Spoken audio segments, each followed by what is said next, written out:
अस्सलाम वालेकुम दोस्तों, कैसे हैं आप सब। अल्लाह से दुआ है आप सब खैरियत से हों और आपकी ज़िंदगी खुशियों से भरपूर हो। आप सबसे गुजारिश है कि अगर आप मेरे इस चैनल पर नए हैं तो लाजमी इसको सब्सक्राइब कर लें। अगर आपको वीडियो अच्छी लगे तो लाइक के बटन को भी ज़रूर प्रेस कर दें। आई होप आप सब मुझे ज़रूर सपोर्ट करेंगे। तो मज़ीद खौफनाक स्टोरीज़ के लिए जुड़े रहिए नसीर सेंटर वॉइस के साथ और हमारी हॉरर फैमिली का हिस्सा बने रहिए। बहुत शुक्रिया दोस्तों।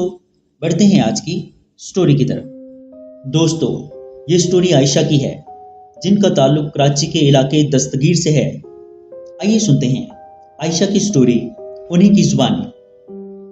ये जो स्टोरी मैं आपको सुनाने जा रही हूँ ये उस वक्त की है जब हम लोग कराची के एक इलाके दस्तगीर में रहते थे जिसकी फ्रंट साइड पर आबादी या घर मौजूद थे, जबकि इसकी बैक साइड पर एक रेलवे फाटक या यूं कह लें कि रेलवे का ट्रैक मौजूद था।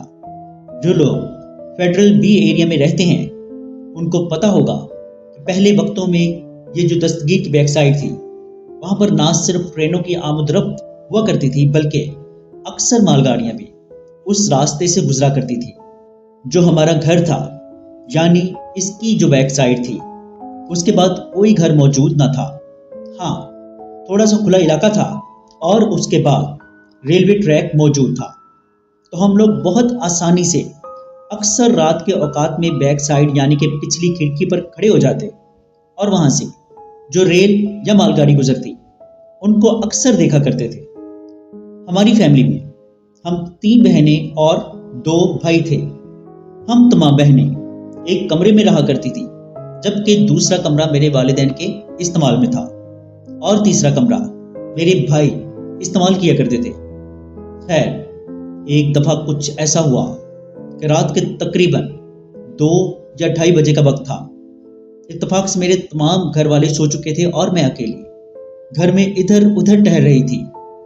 बात दरअसल ये थी कि मेरे पेपर्स भी शुरू होने वाले थे। तो अमूमन जब आपके पेपर्स शुरू होने वाले हों तो चाहे आपकी तैयारी भी हो लेकिन आपको टेंशन की वजह से नींद नहीं आती। तो इसीलिए मैं भी मुसलसल कभी एक जगह तो कभी दूसरी जगह टहलती जा रही थी और बिलाखिर जब मैं थक गई तो मैंने सोचा जो घर की बैक साइड है यानी जहां पर एक बहुत बड़ी सी खिड़की मौजूद है जिस खिड़की के जरिए हम बैक साइड के एरिया को यानी रेलवे फाटक को बहुत आसानी से देख सकते हैं, क्यों ना मैं कुछ देर वहां जाकर बैठ जाऊं। वहां से जो भी ट्रेन या मालगाड़ी गुजरेगी तो उनको देखकर वक्त भी अच्छा गुजर जाएगा। ये सोचने के बाद मैं अपने कमरे से निकली और उस जगह पर आ गई जहां पर बैक साइड से रेलवे ट्रैक नजर आता था। वहां आकर मैं खिड़की में बैठी तो ऐसा महसूस हो रहा था कि जैसे आज बहुत ज्यादा सन्नाटा है। शायद कोई ट्रेन या मालगाड़ी इस रूट से आज नहीं गुजरने वाली। क्योंकि मैं वहां आकर बैठ चुकी थी तो मुसलसल मैं खिड़की से बैक साइड के एरिया को, जो कि मुकम्मल तौर पर वीरान और सुनसान था, वहां पर सिर्फ इक्का दुक्का बड़े बड़े दरख्त थे, मैं उस तरफ मुसलसल देख रही थी। उसी दौरान जब मैं उन दरख्तों की तरफ देख रही थी तो पता नहीं कहां से अचानक मुझे ऐसा लगा कि दरख्त की पिछली तरफ से शायद कोई निकलकर मेरी तरफ आ रहा है। जैसे ही मैंने उस पर गौर किया तो एक 18 या 20 साल की लड़की उस तरफ से आहिस्ता आहिस्ता चलती हुई मेरी तरफ आ रही थी। हैरत की बात यह थी कि वो लड़की मुकम्मल तौर पर बरहना थी। इतनी रात गए इस हुलिये में उस लड़की का यहाँ पर मौजूद होना और इस तरह से मेरी तरफ चले आना, इसने मुझे खौफजदा कर दिया। पहले तो मुझे यूं लगा कि अल्लाह न करे कोई औबाश नौजवान या इस तरह के जो भी बुरे लोग हैं कहीं वो उस लड़की के पीछे तो नहीं लगे हुए, क्योंकि आमतौर पर हमारे मोहल्ले के बुजुर्ग कहा करते थे कि ये जो पीछे का एरिया है यहाँ पर हेरोइनची, शराबी या इस तरह के बुरे लोग अक्सर रात के औकात में ना सिर्फ आकर बैठ जाते हैं बल्कि अजीबोगरीब गंदी गंदी हरकतें भी करते हैं। खैर, अभी जब मैं उस लड़की को उस हुलिये में देखकर हैरान हो रही थी तो मेरी आंखों के सामने वो जो लड़की थी ऐसा लगा जैसे देखते ही देखते कहीं गायब हो गई। हालांकि इतनी जल्दी उसका मेरी आंखों के सामने से ओझल होना या देखते ही देखते मेरे सामने से गायब हो जाना ये किसी भी तरह मुमकिन ना था। हाँ, اگر وہ کسی ایسی جگہ پر جاتی یا مجھ سے دور جانے کی کوشش کرتی تو کم از کم مجھے وہ چلتی ہوئی یا بھاگتی ہوئی نظر آتی۔ یہ جو کچھ بھی ہوا تھا میرے لیے بہت عجیب تھا، ناقابل فراموش تھا۔ میں کچھ دیر تک وہاں پر بیٹھنے کے بعد بالآخر واپس اپنے بیڈ پر آئی، جہاں پر میری بڑی بہن سو رہی تھی۔ میں اس کے برابر میں آ کر لیٹ گئی۔ یہ رات بڑی مشکل ترین رات تھی۔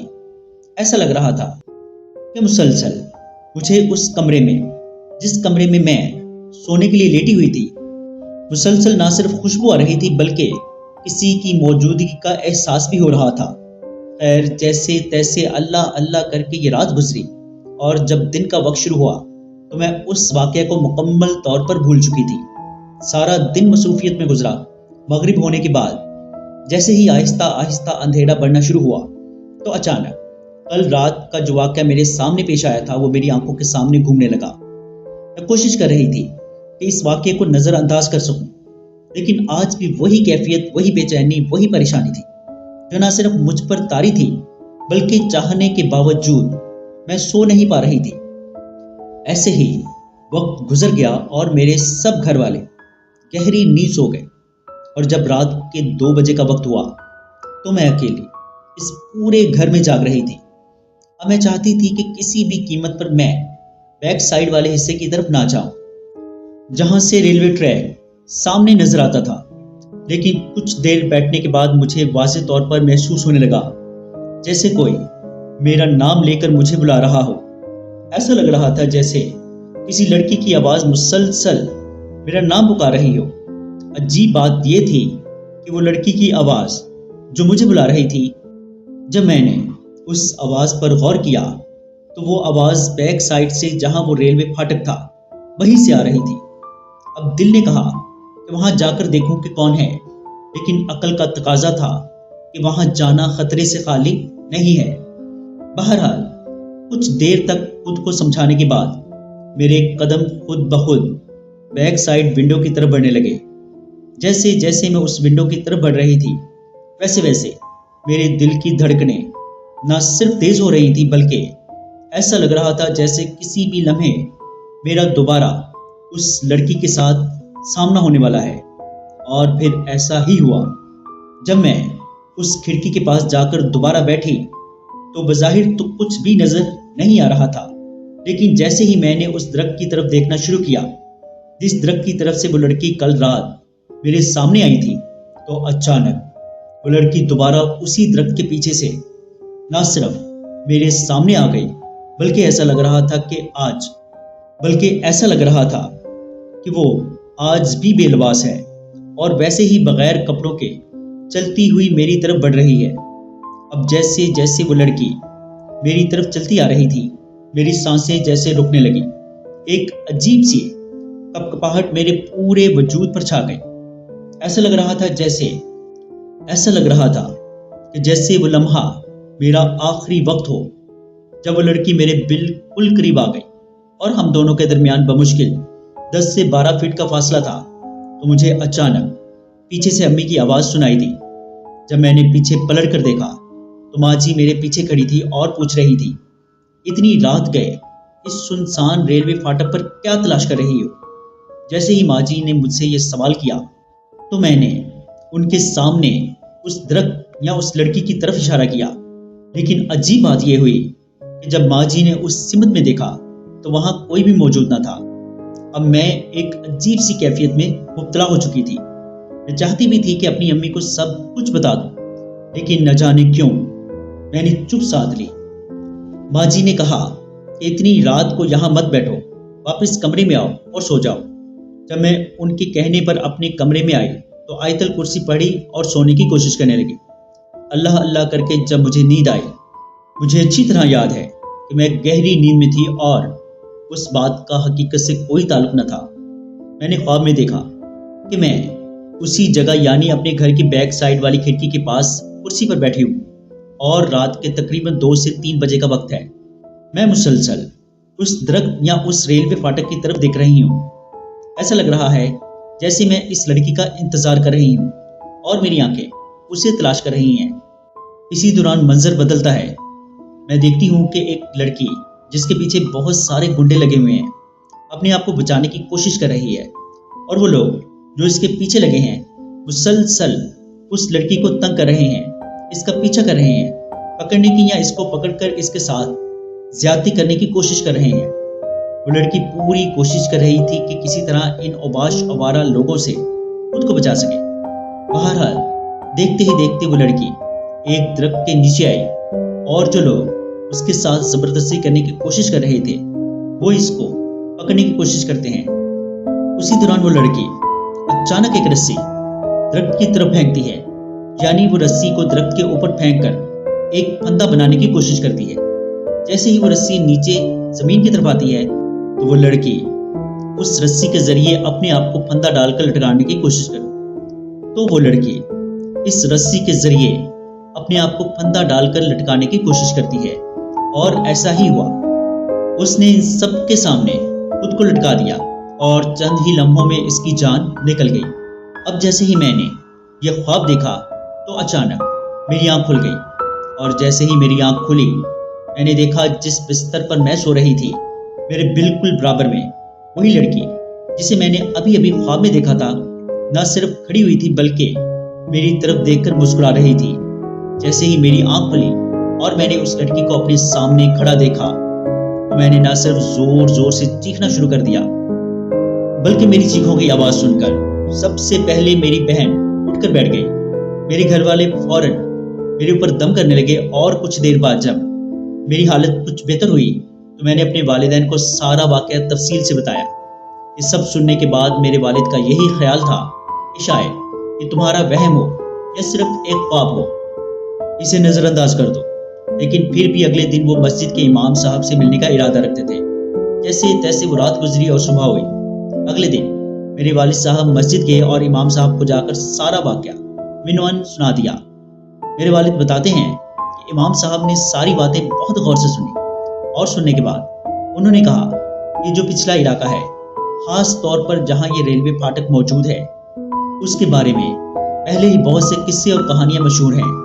जैसा कि कहा जाता है कि जब पाकिस्तान और इंडिया की तकसीम हुई थी तो उस वक्त के बाद से इस इलाके में अक्सर लोगों ने रात के वक्त एक औरत या बदरूह को घूमते हुए देखा है जो अक्सर रात के वक्त गुजरने वालों को नुकसान पहुंचाने की कोशिश करती है। इमाम साहब ने 2 दिन के अंदर अंदर इस्तिखारा किया। उनका कहना था कि चूंकि आपकी बेटी रात के वक्त खिड़की से इस सुनसान इलाके यानी रेलवे फाटक की तरफ देख रही थी, इसलिए जो बुरी मखलूकात वहां पर मौजूद होती हैं उनमें से एक बदरूह इसे काबू करने या ताबे करने की कोशिश कर रही थी। वो चाहती थी जो कुछ उसके साथ माजी में हुआ वो तुम्हारी बेटी को बता सके। बेहतर यही है कि इस किस्म के वाकयात का किसी से जिक्र ना किया जाए, क्योंकि जितना ज्यादा इनका जिक्र होगा इतना ही तुम्हारी बेटी के लिए खतरा बढ़ता जाएगा।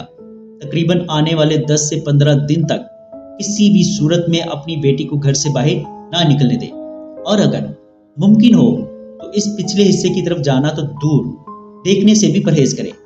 और जो कुछ उसने ख्वाब में देखा है वो शायद एक सच्चा पैगाम हो, लेकिन मेरी राय यही है कि हर हाल में आपकी बेटी को इन मखलूकात की दुनिया से दूर रहना चाहिए। और ऐसा ही हुआ।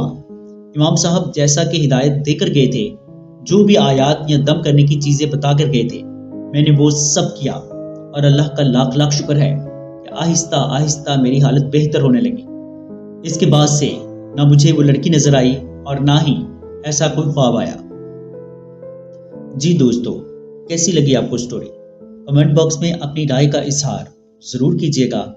अगर आप या आपके किसी जानने वाले के साथ कोई ऐसा खौफनाक या नाकाबिले फरामोश वाक़या पेश आया हो और आप उसे हमारे साथ शेयर करना चाहते हो तो नीचे डिस्क्रिप्शन में मौजूद मेरे व्हाट्सएप नंबर पर हमारे साथ शेयर कर सकते हैं।